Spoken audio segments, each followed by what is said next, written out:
Assalamualaikum warahmatullahi wabarakatuh. Perkenalkan, nama saya Alfi Rahmanda, NPM 19211094. Di sini saya akan menjelaskan terkait dengan materi negosiasi. Negosiasi atau negotiation.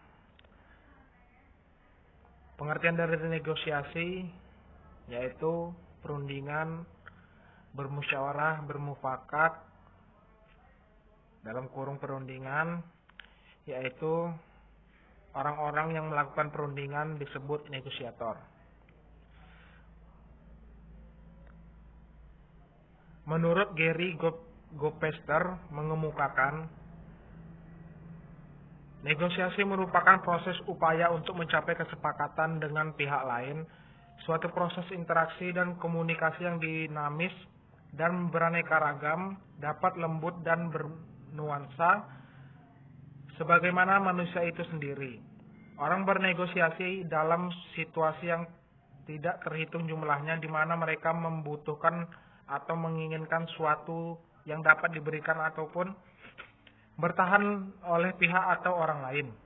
Bila mereka menginginkan untuk memperoleh kerjasama, bantuan atau persetujuan orang lain, atau ingin menyelesaikan atau mengurangi persengketaan atau perselisihan. Pasal 6 ayat 2 Undang-Undang Nomor 30 Tahun 1999 tentang arbitrase dan alternatif penyelesaian sengketa dan penyelesaian sengketa menyatakan, penyelesaian sengketa atau beda pendapat melalui alternatif penyelesaian sengketa sebagaimana dimaksud dalam ayat 1 diselesaikan dalam pertemuan langsung oleh para pihak dalam waktu paling lama 14 hari dan hasilnya dituangkan dalam suatu kesepakatan tertulis. Di sini kata pertemuan langsung menunjukkan bahwa penyelesaian sengketa atau beda pendapat dilakukan melalui negosiasi. Kesimpulan, negosiasi merupakan cara penyelesaian sengketa di luar pengadilan yang dilakukan oleh pihak-pihak yang bersengketa atau kuasanya secara langsung pada setiap negosiasi dilakukan, tanpa keterlibatan pihak ketiga sebagai penengah. B. Teknik negosiasi. Terdapat beberapa teknik negosiasi yang sering digunakan dalam penyelesaian sengketa melalui negosiasi, yaitu 1. Teknik negosiasi kompetitif. Yang kedua, teknik negosiasi kooperatif. Yang ketiga, teknik negosiasi yang bertumpu pada posisi atau positional based. Yang keempat, teknik negosiasi yang bertumpu pada kepentingan atau interest based. 5. Teknik negosiasi yang bersifat lunak atau soft. 6. Teknik negosiasi yang bersifat keras atau hard. Adapun teknik negosiasi kompetitif dan kooperatif. Teknik kompetitif diistilahkan dengan teknik negosiasi bersifat alot atau top. Unsur-unsur dari ciri-ciri dari seseorang negosiator yang kompetitif yaitu A. Mengajukan permintaan awal yang tinggi di permulaan negosiasi. B.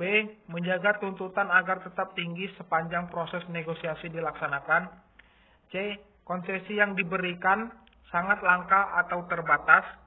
D. Secara psikologis, negosiator yang menggunakan teknik ini menganggap negosiator lain sebagai musuh atau lawan.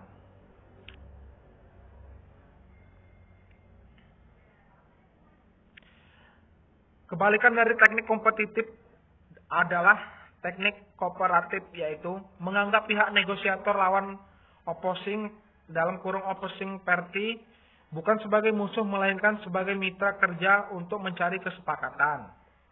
Para pihak berkomunikasi satu sama lain untuk menjajaki kepentingan dan nilai-nilai bersama dengan menggunakan rasio dan akal sehat sebagai suatu cara menjajaki kerjasama.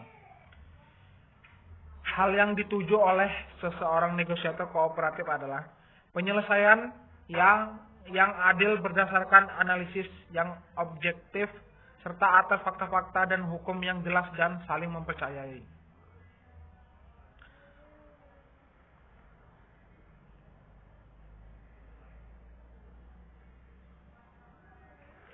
Hasil studi Gerald William dari Brigham Young University.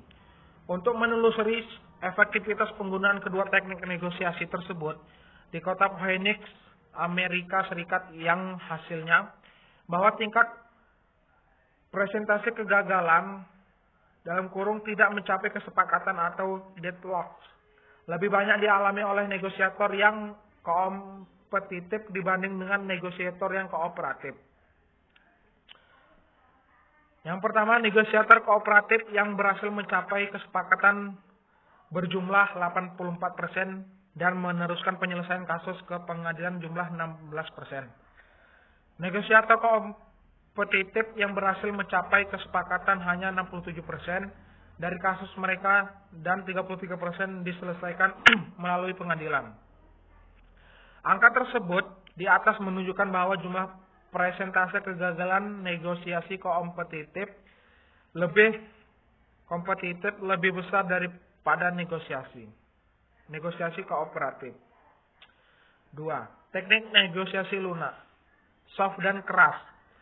Teknik negosiasi lunak atau soft menekankan kepentingan pembangunan serta menjaga hubungan baik antar manusia. Pembinaan hubungan baik menjadi tujuan dari penggunaan teknik negosiasi tersebut. Bentuknya pun banyak dilaksanakan di dalam lingkungan keluarga dan antar persahabatan. Proses negosiasi lunak ini cenderung efisien dalam pengertian cepat menghasilkan kesepakatan. Teknik ini mengandung risiko lahirnya kesepakatan yang bersifat semua menghasilkan pola menang atau kalah.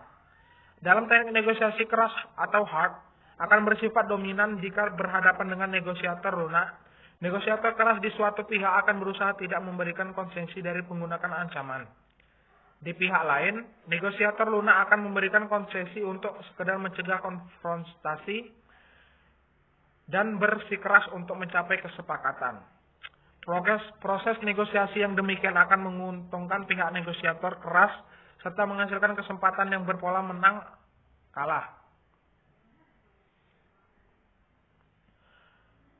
Menurut Fisher dan William Ury, perbedaan antara teknik negosiasi yang bersifat lunak dan teknik negosiasi yang bersifat keras. Teknik negosiasi lunak atau soft terdapat para perunding adalah teman, tujuannya menghasilkan agreement, memberikan konsesi guna membina hubungan baik lunak terhadap orang dan juga masalah, mempercayai perundingan lawan mudah untuk mengubah posisi, mengemukakan tawaran, discuss your bottom line, mengelah untuk mencapai kesepakatan win-win, dan sebagainya. Teknik negosiasi keras atau hard.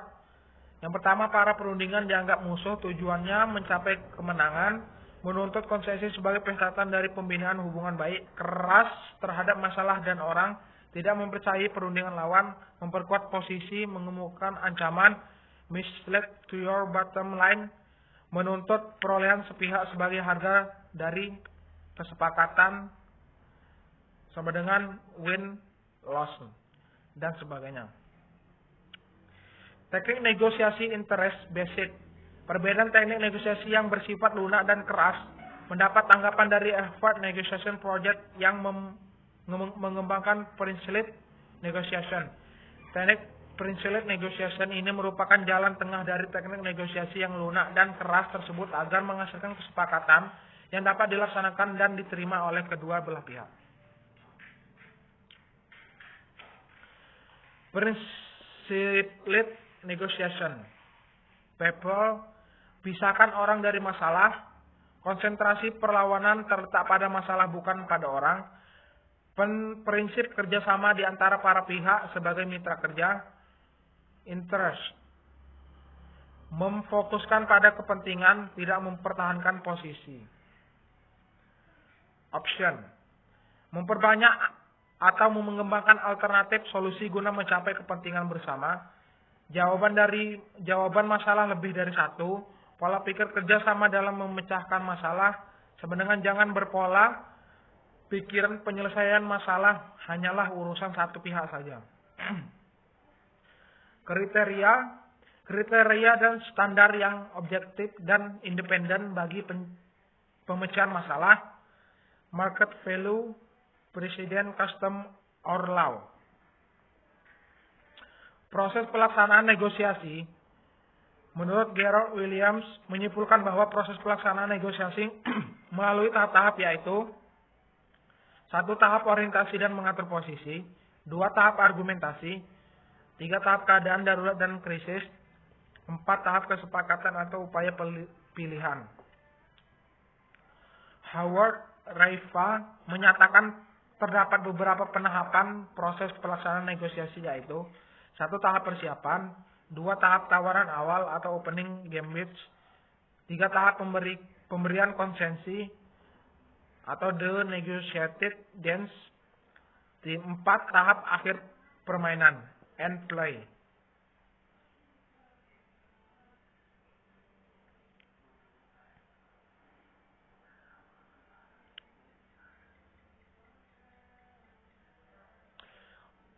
Para negosiator dalam negosiasi. Negosiasi tidak harus menghasilkan kesepakatan, bisa saja mengalami kebuntuan. Hal tersebut karena masing-masing pihak tetap bertahan pada posisi tawaran pertama dengan bersikap saling kompetitif. Hal tersebut dilakukan dalam rangka mempertahankan kepentingan, interest, hak atau rights, dan status kekuasaan power yang dimiliki para pihak. Para pihak yang bersengketa ingin kepentingannya tercapai, hak-haknya dipenuhi serta ingin status kekuasaan diperlihatkan, dimanfaatkan, dan dipertahankan. Ketiga hal tersebut merupakan faktor penentu berhasil atau tidaknya para negosiator mencapai titik temu sebagai akhir dari proses negosiasi. William Ury dalam bukunya Getting Past No, Negotiation, Your Way from Confrontation to Compression, mengemukakan 5 kendala utama menuju kerjasama, joint problem solving, yang sering dihadapi oleh negosiator, beserta cara mengatasi kendala tersebut yaitu 1.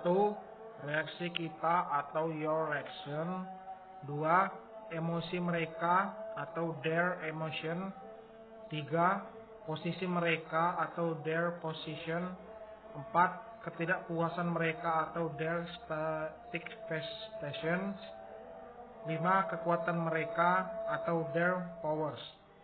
Sekian pemaparan materi yang bisa saya sampaikan. Lebih kurangnya saya mohon maaf. Saya akhiri. Wassalamualaikum warahmatullahi wabarakatuh.